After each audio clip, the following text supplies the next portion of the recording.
ఇవి నిజం కుక్కలా బొమ్మ కుక్కలా అస్సలు అర్థం కావటం లేదు.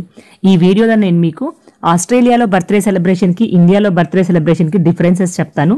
మేమైతే వచ్చింది ఒక ఆస్ట్రేలియన్ బర్త్డే సెలబ్రేషన్కి. వీళ్ళు యాక్చువల్లీ థాయిలాండ్ వాళ్ళు, but settled in Australia. First అయితే పిల్లలకి ఇట్లా జెల్లీస్ పెట్టారు, మాకందరికి వెల్కమ్ డ్రింక్ ఇచ్చారు. ఇంకా ఇట్లా పిల్లల బర్త్డే పార్టీస్లో చాలా గేమ్స్ పెడతారనమాట పిల్లలకి. వీళ్ళు మనం అంతా ఫోకస్ చేయమేమో అనిపిస్తుంది నాకు. అవి ఏమేమి ఉన్నాయో అక్కడ ఒక చిన్నగా ఫ్లైయర్ చేసి పెట్టారు, ఏమేమి ఈవెంట్స్ ఉన్నాయని. పిల్లలకి ఒక చిన్న లాటరీ గేమ్ లాగా పెట్టి ఈ బొమ్మలన్నీ పెట్టారనమాట వాళ్ళ కోసం. దాని తర్వాత మనం ఇండియాలో అయితే జనరల్లీ ఫస్ట్ అటెండ్ అయ్యి పార్టీ అంతా అయిపోయేటప్పుడు గిఫ్ట్ ఇచ్చేసి వెళ్తాం. ఇక్కడ అలా కాదు, వచ్చిన వెంటనే ఫస్ట్ గిఫ్ట్ హ్యాండ్ ఓవర్ చేసేస్తారనమాట.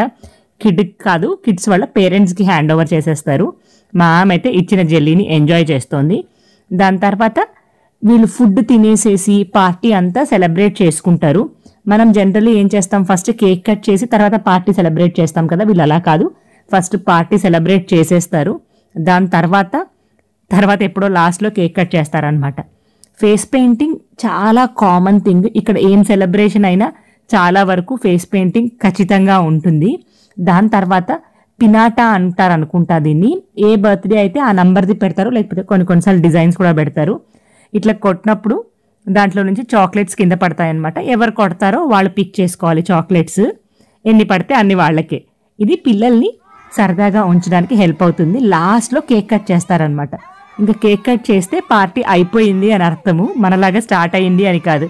సరే, మాకు బాయ్, మీకు బాయ్.